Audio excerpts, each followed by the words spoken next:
So this meeting will be recorded for those who aren't able to attend today.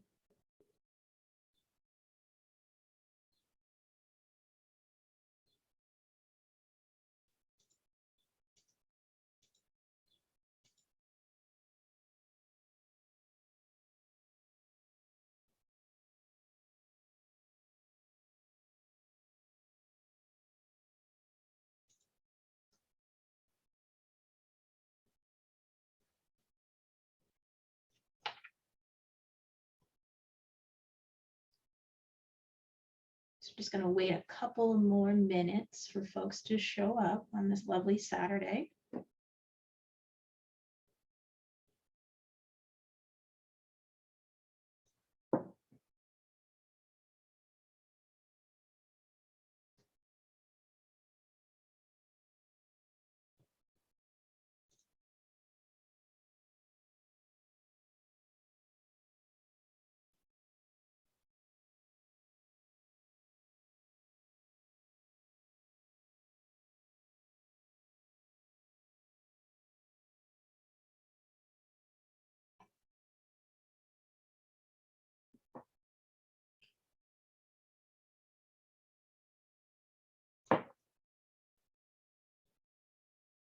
All right, I'm going to go ahead and get started.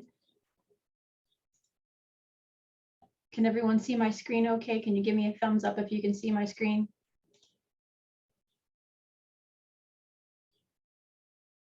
Thank you so much, Carl. Appreciate that. All right, so let's just dive right on in. So my name is Kristin Bayans, and I am the Marine Program Coordinator for the North Coast Land Conservancy.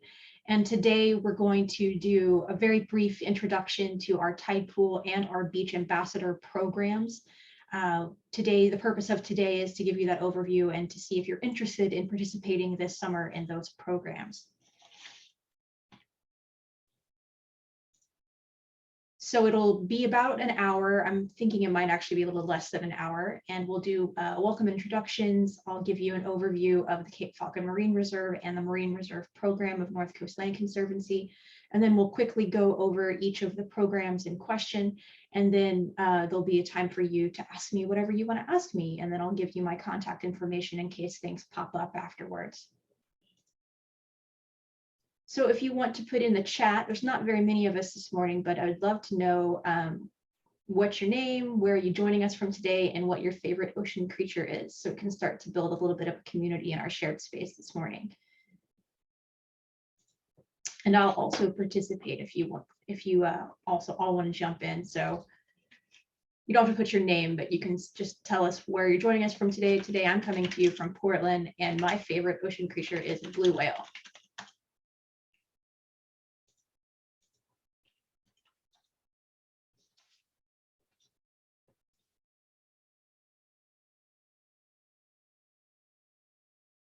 So feel free to pop in the chat where you're coming from today and what your favorite ocean creature is. Awesome. So Abby looks like her favorite ocean creature is a starfish.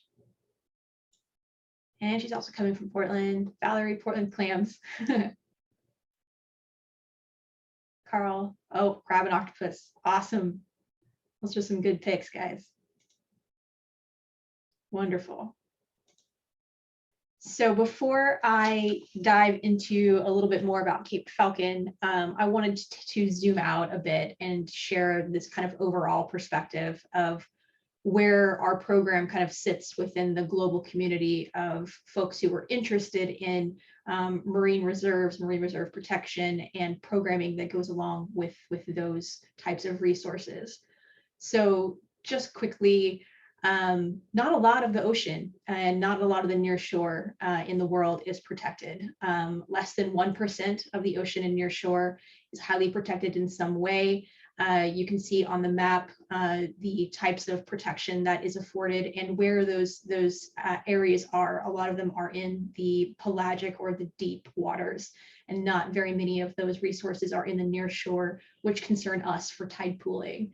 About 26% of U.S. waters into U.S. territory waters have some kind of designation, and you can see that the majority of those are going to be on the West Coast where we are, and also in and around Hawaii. The majority of the, in and around Hawaii, the majority of the marine protected areas are actually in the Hawaiian Islands.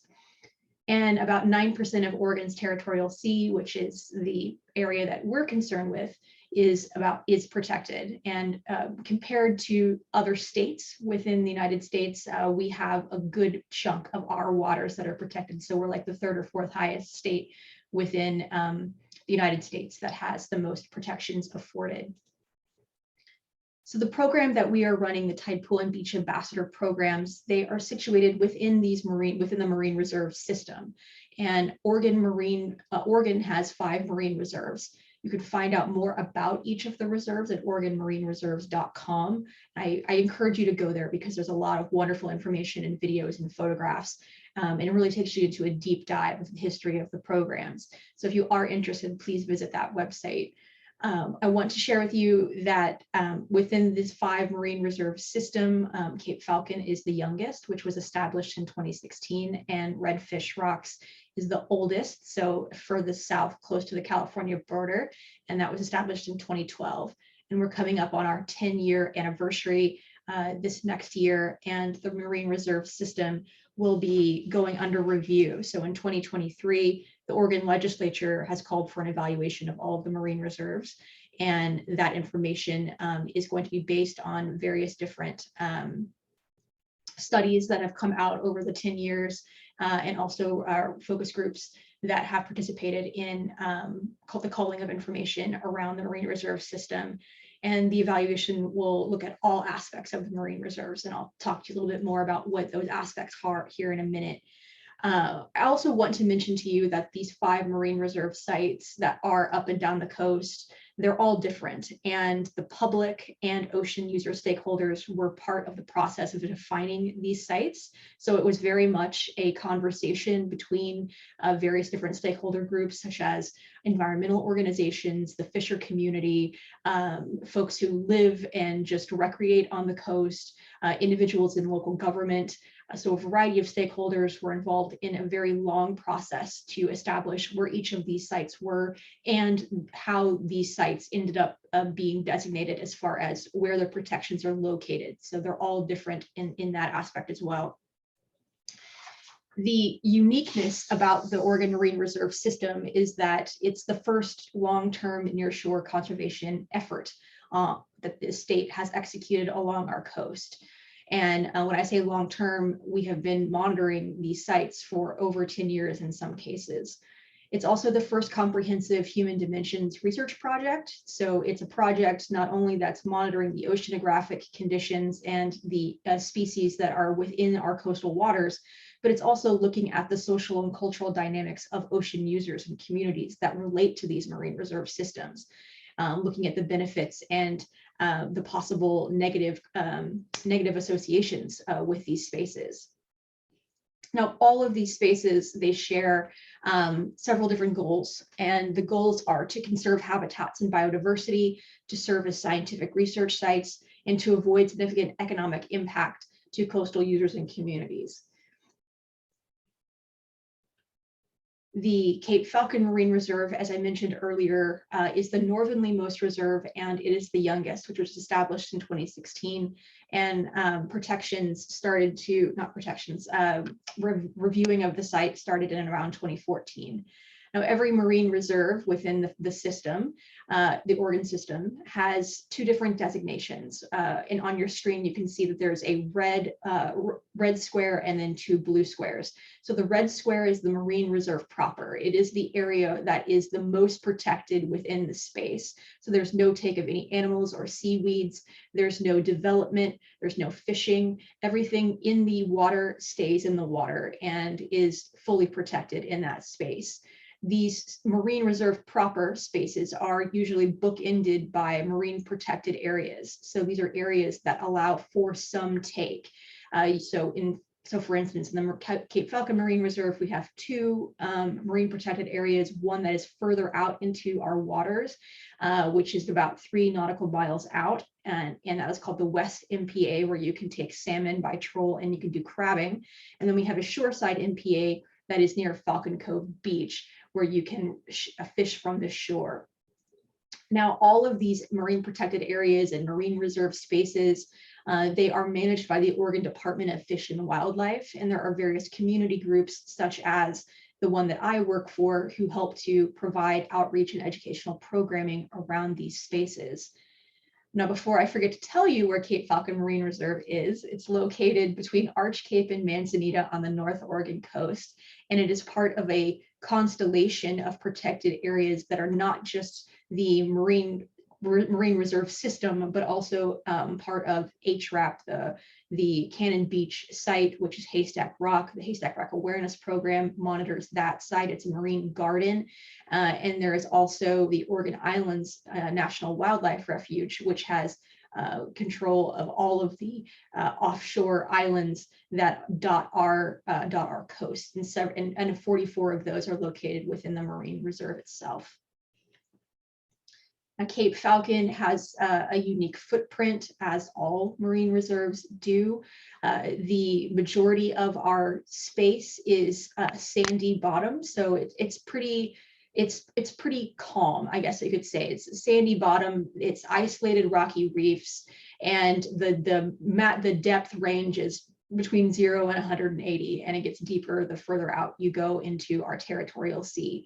And I've said that word a couple of times now, Oregon's coastal waters, Oregon's territorial sea, that is 3 nautical miles out from the shoreline. That is where all of the marine reserves reside within, is in that 3 nautical mile marker.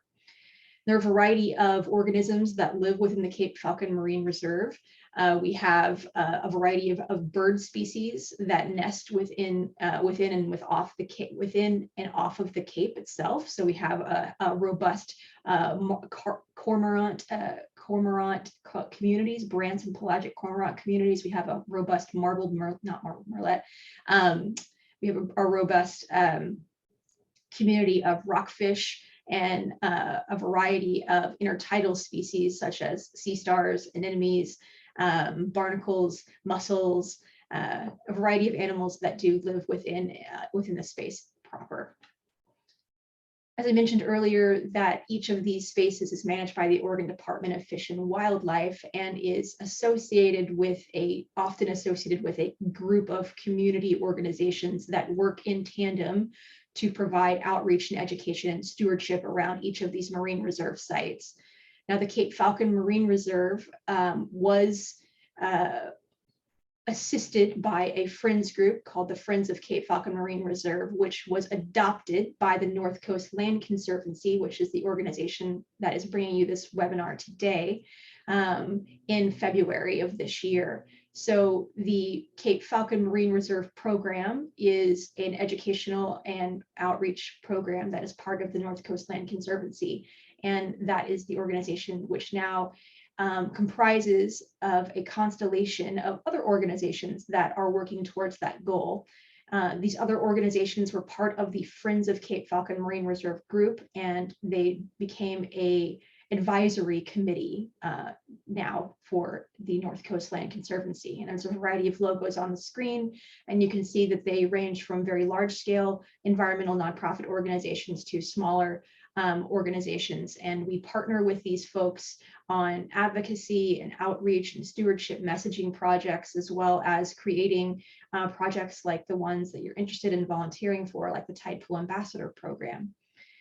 Now, before I move on from this slide, I wanted to mention to you that with this adoption by North Coast Land Conservancy, you can see as the Cape Falcon Marine Reserve on the screen, you're looking at an image from the water into the land itself. So it's talking about this land-sea connection. So you're looking at Short Sand Beach in Cape Falcon, the land mass that is projecting out into the water.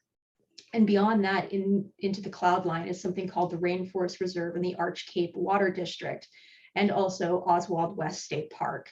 So with the adoption of the Cape Falcon Marine Reserve program to North Coast Land Conservancy, there is now a habitat corridor of connected waterways and forests and estuaries and a variety of habitats that are all connected together to form a 20,000 plus acre protected area from land to sea. And it's one of the only places in the world where this exists. And it is something that is unique to all of the marine reserves within the Oregon system.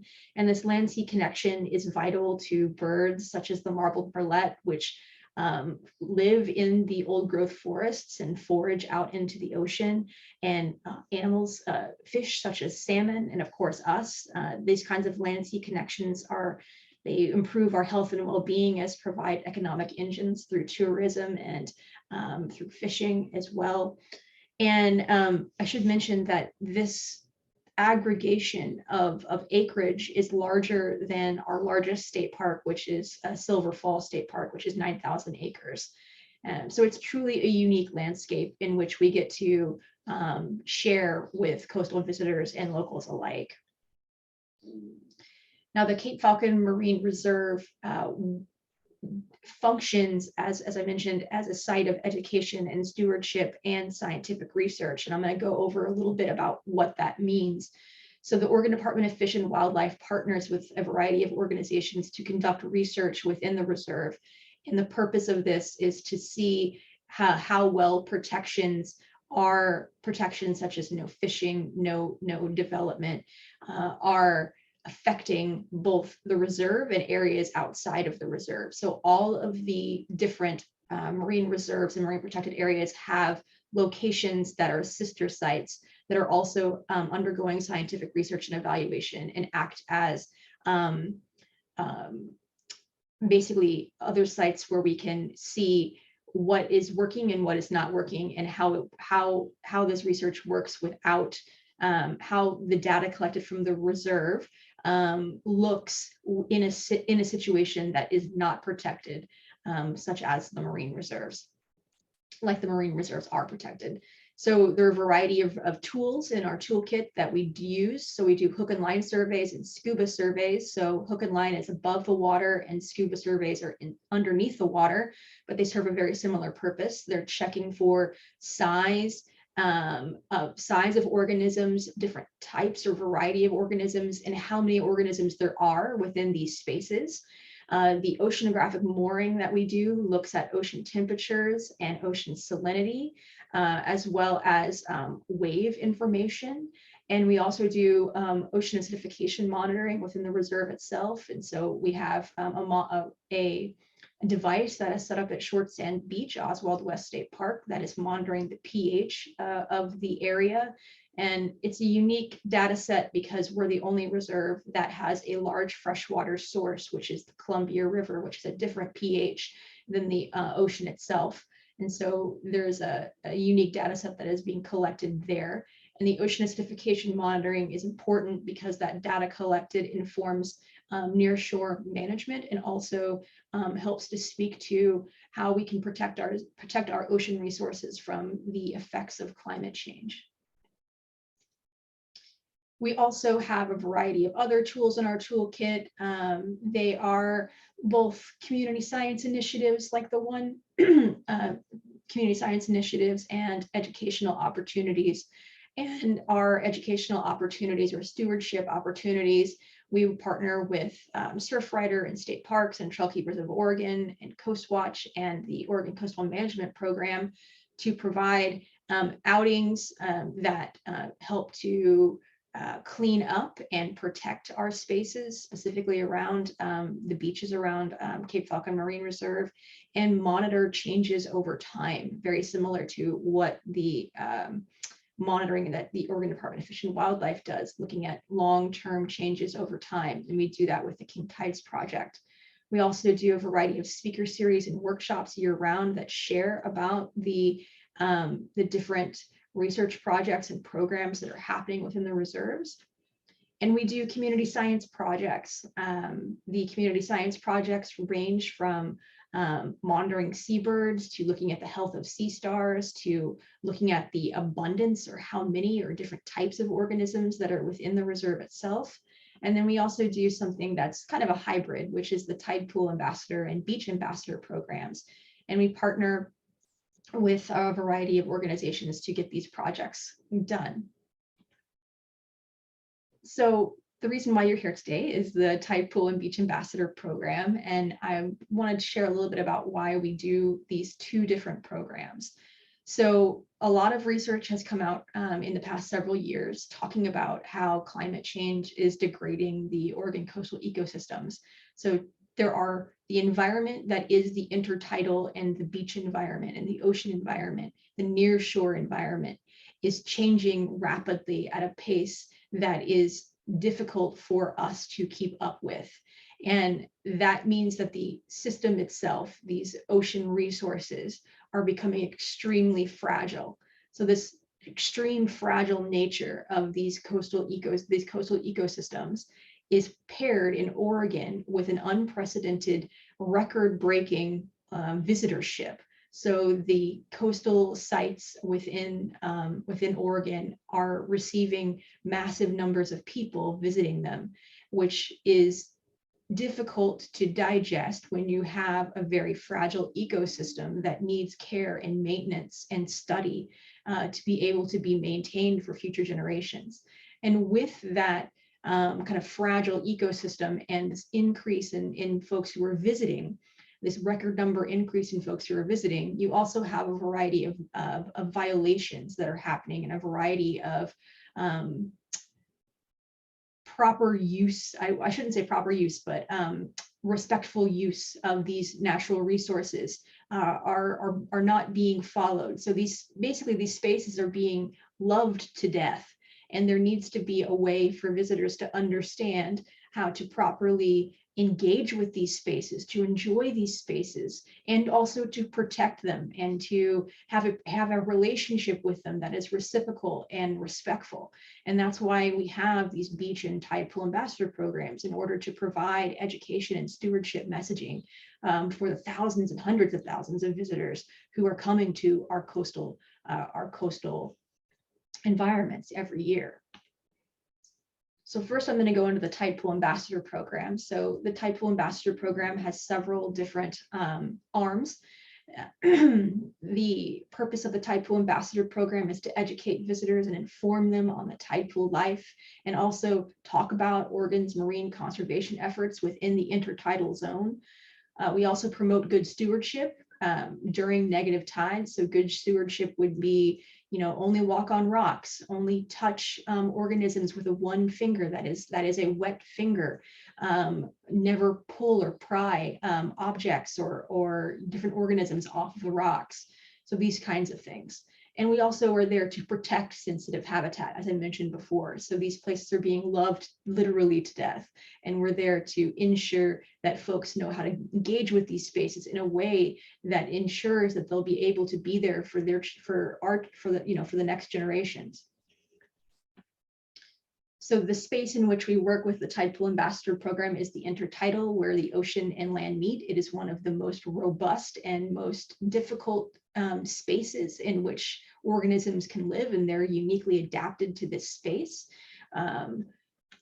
The experience that volunteers have is one of engagement.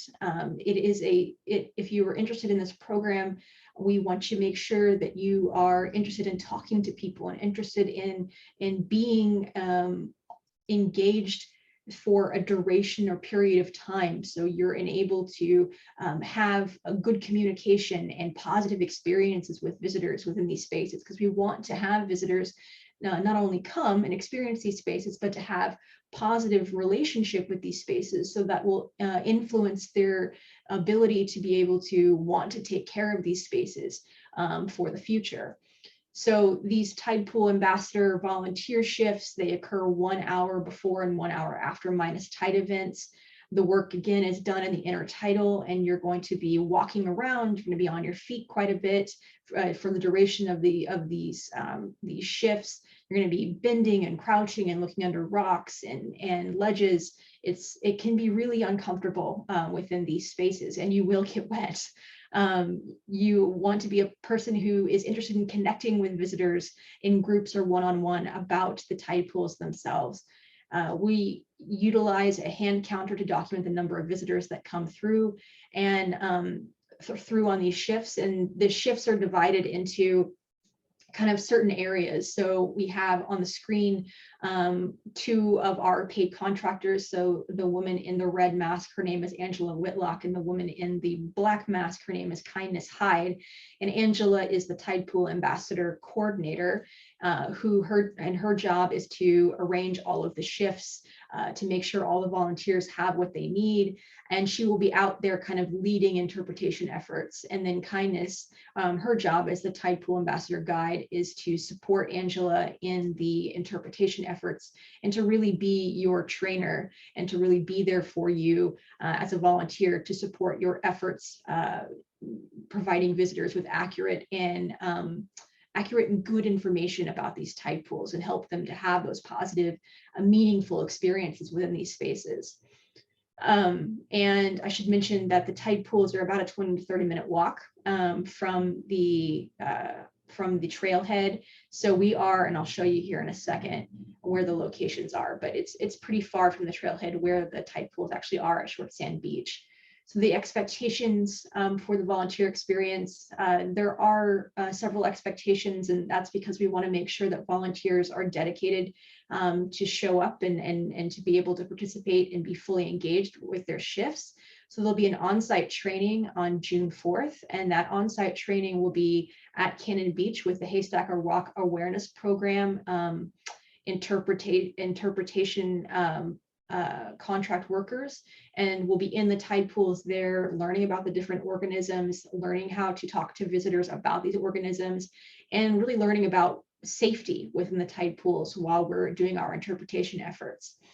The ask is that you participate in at least 2 shifts throughout the summer. There's going to be between 22 and 25 shifts. So at least being out there in the tide pools for at least 2 of those 22 to 25 shifts.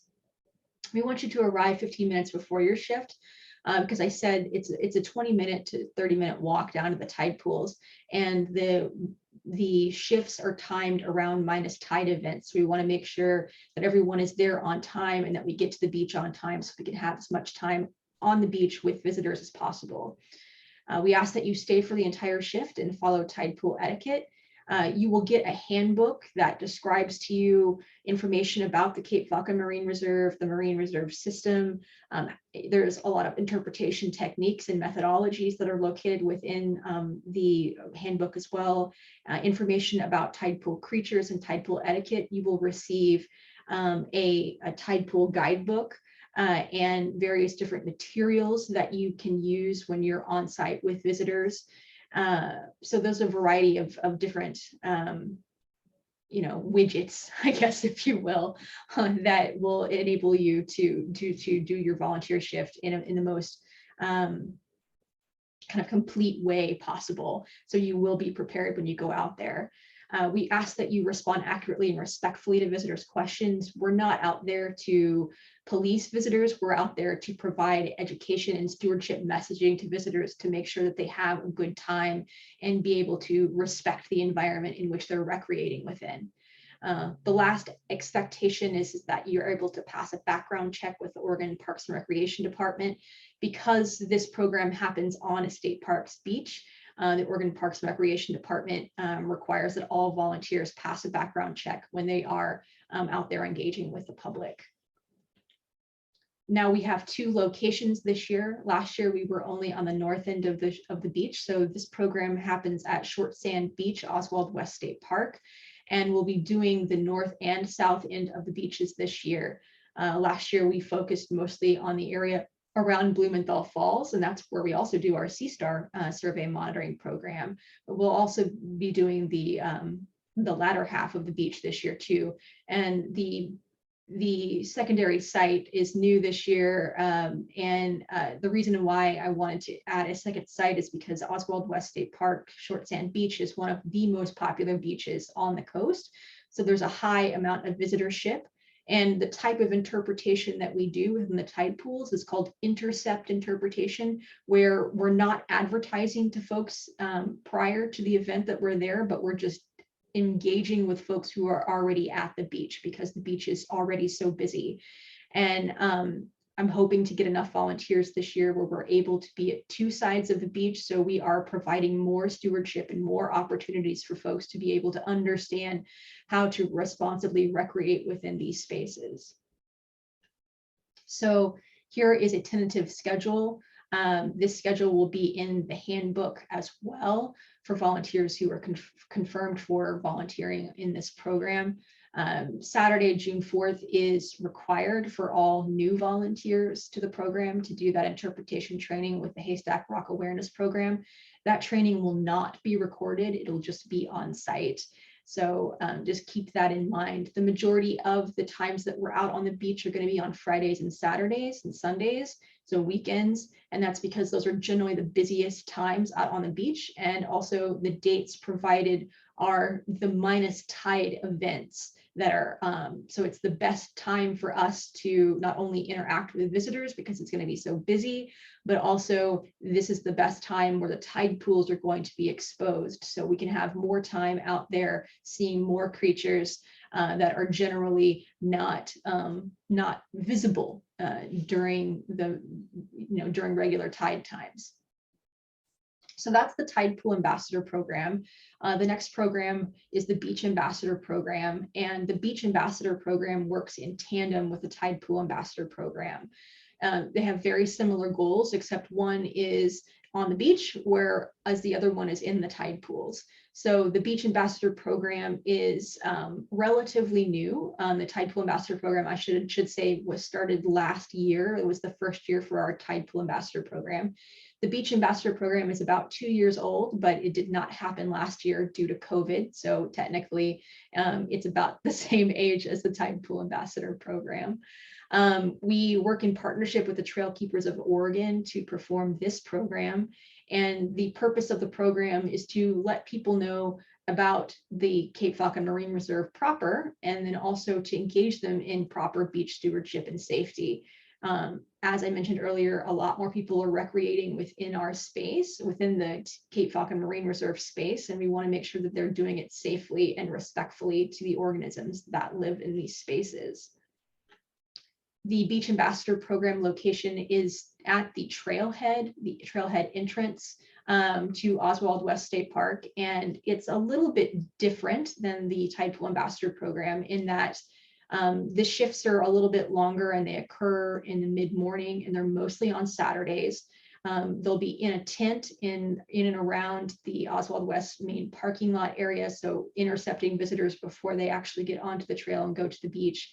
The tent is staffed with one beach ambassador and one trail ambassador, and the trail ambassadors work for the Trail Keepers of Oregon, and their job in the tent is to talk about the trails within Oswald West State Park and how to access them and to utilize them, and best viewing spots for the Cape Falcon Marine Reserve within those trails.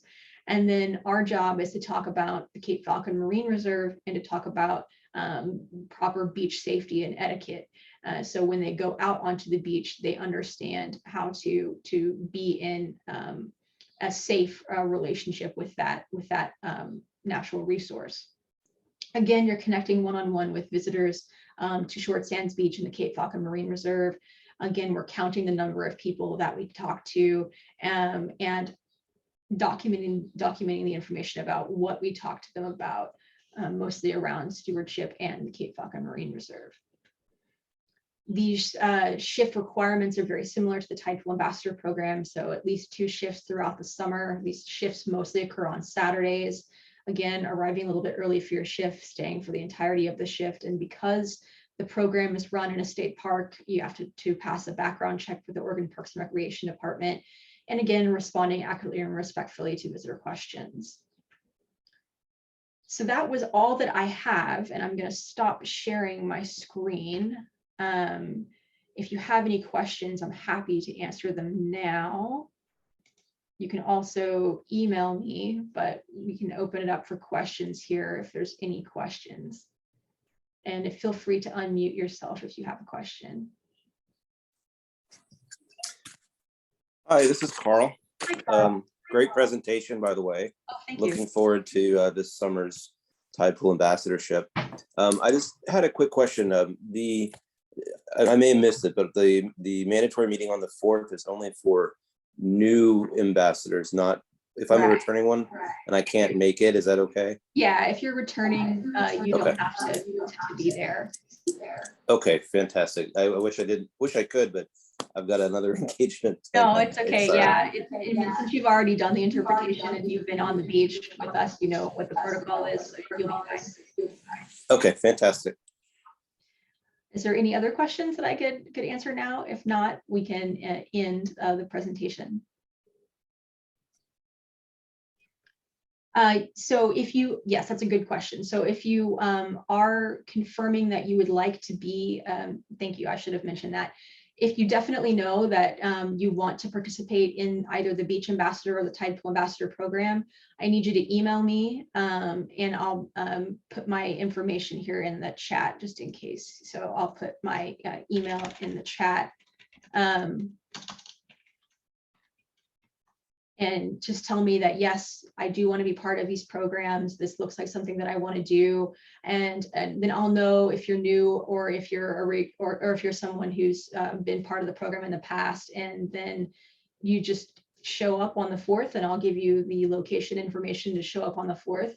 And for those of you who are returning, I am going to, when Angela is onboarded, so Angela Whitlock will be the coordinator who is managing the volunteer aspect of the Tidepool Ambassador Program this year. Again, she will contact you with all the shift information, and on your first shift, you will receive a manual, which you don't have to take out to the beach with you, but just put it in your car. There's a lot of great information. Even if you are returning, you'll receive your manual on your first shift, and your Tidepool Ambassador guidebook, you'll receive that on your first shift. She will also email you in advance some information that will come out of that manual, so you can have that prior to your first shift. But there's also a lot of swag that you'll get within that manual too. So like buttons and pins and things like that are also going to be in there. If you're interested in the Beach Ambassador Program, there is no official manual for that program, but you'll be contacted by myself about when you sign up for shifts and things like that, and how that works. So hopefully that clears up that information. All right, well, if there are no more questions, I really appreciate you spending a little bit of your Saturday morning with us, and I look forward to getting your emails to let me know if you're interested or not, and in which programs you're interested in. And if you are new, then I will see you on the 4th of June for our interpretation training, and really appreciate it, and have a great rest of your Saturday. Bye, everyone.